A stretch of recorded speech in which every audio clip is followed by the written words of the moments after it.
Hey, what's good, dog? Welcome back to Newsmin, the show where we talk about multiple things. There's too much stuff going on the internet right now to talk about each individual thing. So today we're going to start off with KSI versus Dantdm. This is some drama that has been going on for over a week, and it just keeps going, and so that gives me time to actually talk about it myself and contribute to the commentary slop. Now, for the people that are totally clueless about this drama, let's start at patient zero here. The tweet of KSI announcing Mr. Beast and Logan Paul's Lunchly with the prime bottle and the Lunchable kind of food that's stuffed in there. It's crazy. Bro, I can't stop staring at this reply here by Andrew Tate. KSI must have been to India recently. That isn't a toilet. And he's just sitting on above the bloody box in it. And then, of course, the iconic tweet that got over 600,000 likes and counting.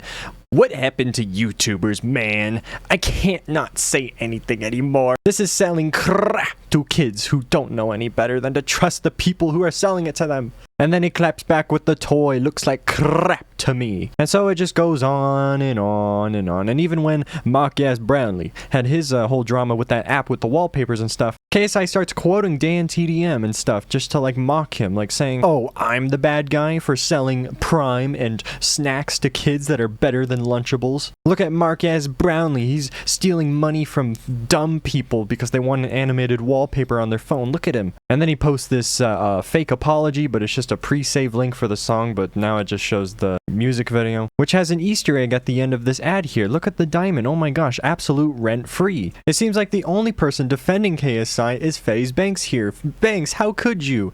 Hate to say it, but the same people who were bitching about Mr. Beast, KSI, and Logan launching a Lunchables competitor are celebrating Kai Cenat's McDonald's collab.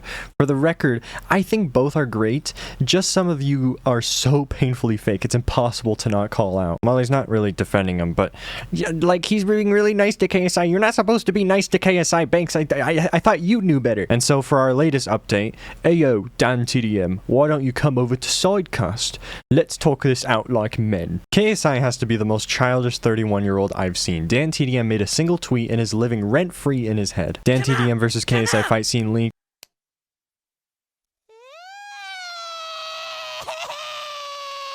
Dantdm watching KSI argue with himself. I got like Dotson on them motherfucker.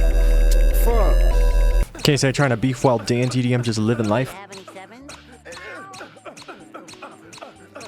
Dantdm during all of this, oh my gosh, is that Mr. Incredible? It's the guy from Fortnite. That's right, the Incredibles are now in Fortnite. Go to the Fortnite item shop right now and purchase the bundle of Mr. Incredible, Mrs. Incredible, and Frozone. Yes, absolutely. So yeah, what are my thoughts about KSI being rent-free about Dantdm? Yeah, I think it's cringe. I think he should grow up and not get in arguments on the internet so much. I used to argue with people on the internet a lot, and sometimes I do it in my comment section, but only sometimes. I try to really refrain myself from doing it because, you know, I don't like stirring up drama. I have better things to do, you know? But if Dantdm does accept KSI's request to go on the podcast of the Sidemen, that would go crazy, and that would be really funny and interesting. Next up in the news, we have the release of Joker 2, also known as Joker Folie à Deux. I'm sorry, I do not speak italics. The audience and critic scores for Joker 2 on Rotten Tomatoes are almost exactly the same at 37% and 39% respectively. People after watching Joker 2... Me after watching Joker 2, they just wanted Lady Gaga to sing. The film had no plot, just vibes. I want my 3 hours back. Todd Phillips got picky that people liked the first Joker movie too much, so he made the second one poopy dookie LMAO. I thought Joker 2 was bad, but the fact that so many chuds who thought Arthur was their people's champion in the first movie have to face that Joker 2 frames him as actually just a nobody loser with main character syndrome is a pretty funny silver lining, to be honest, lol. The new Joker movie proved that the best Joker of all time is and will continue to be Heath Ledger forever. You see, I actually watched the first Dark Knight for the first time since I was like a child on the plane flying back from Miami. That's just a flex. It's just to show that I have a lot of money. I'm able to go to Miami during a economic recession in the United States. Anyway, literally comparing the Dark Knight to the first Joker movie is just absolutely impossible. The Joker movie, it was pretty good. I loved it when I saw it my first few times. I watched it multiple times because it's that good. But then the Dark Knight, seeing that for the first time in like 10 years, Oh my goodness, I was sleeping on this for so long. The Dark Knight is actually the best DC IP movie ever. Heath Ledger is the best Joker of all time, and there's nothing that can ever top it. Anyway, quick tangent. Now, chances are, if you're watching my video right now, you've probably already seen Charlie's video about it. I feel like he sums it up so well of why it's so dookie poopy slop.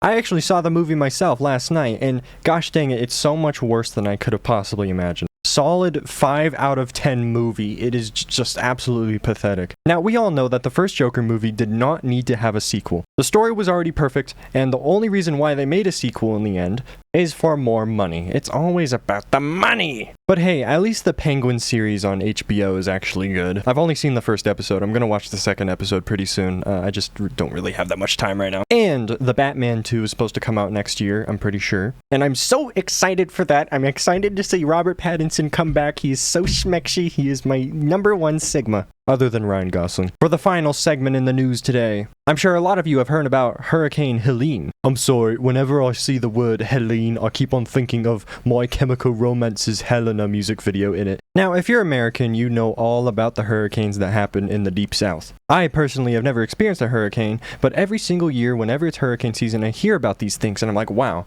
I'm glad I don't live in Florida. And I'm sure Kumalala Harris is thinking the same exact thing. 200 billion more to Ukraine, 2,500 per month to illegal aliens, and 750 to Americans who lost everything in Hurricane Helene. Imagine voting for more of this. Share so all Americans see this. Over 5 million people viewed this TikTok and 126,000 people shared it. She's getting slammed for her response to this hurricane. After this, I literally can't believe people still want to vote for her. Someone please tell me she did not say $7.50 for people who need immediate needs. Please tell me I just imagined this. If you are still voting for her, you are not an American. $7.50, and the people crossing the borders are getting how much? Yeah, that money will immediately help people. Not at all. Because guys, this money is basically useless right now, which is why this is so insane. Because in order to receive this money, you have to go online, you have to go onto like FEMA.gov, whatever it is, which many people are not able to do because they don't have power or internet, and you have to register to receive this money. And then FEMA will decide whether you qualify for this benevolent $750. And people are already saying that FEMA is denying them, but if you are one of the ones that gets to qualify, you will then be electronically sent that money. I mean, just listen to this. I live in Georgia. We were pretty hard hit by the hurricane where I live. It took about 5 days to get power back, but I've been on the phone with people in rural counties helping them do FEMA applications because not everybody's tech savvy. Not everybody knows how to do that. Well, what they're doing is they're only giving $750 per household. I even messed that part up. It's not per person, per household. But then listen to this. This is what I want you to hear. And that is if your income qualifies and if you don't have homeowners. So you can only get this if you are low income and if you do not have homeowners insurance, which is great that those people are getting support. But what about everyone else? It doesn't matter if you had homeowners insurance or not. None of these people had flood insurance because they live in the mountains. So they just don't qualify for support. Now, granted, this support isn't much to begin with, but this is just wild. But yeah, that was Brett Cooper's video about this. This is why you should never trust the government. Yeah, pretty good, innit? If you want to watch the whole thing, here it is. Logan Paul and KSI sent truckloads of Prime to people severely hit by Hurricane Helene in North Carolina. Imagine surviving a hurricane and then being forced to drink Prime. Dolly Parton, I have no idea who that is, says she's donating $1 million from my own personal bank account towards Hurricane Helene recovery efforts. She adds that her various businesses and foundation are matching her personal donation with another $100 million. Boys, this is absolutely insane. Celebrities, business owners, people of power that are not working in the White House are doing more to help the people affected by Hurricane Helene in North Carolina than the actual government. And so if Trump was back in office, there wouldn't be any wars, there would be world peace, and we would be able to have more Prime bottles be sent out to North Carolinians. And that's all there is to it. But yeah, that's all the time we have for today. Sub to the second channel, follow the Rumble, Instagram, Twitter X, TikTok, and join the Discord server. Follow all the social media. Bye-bye.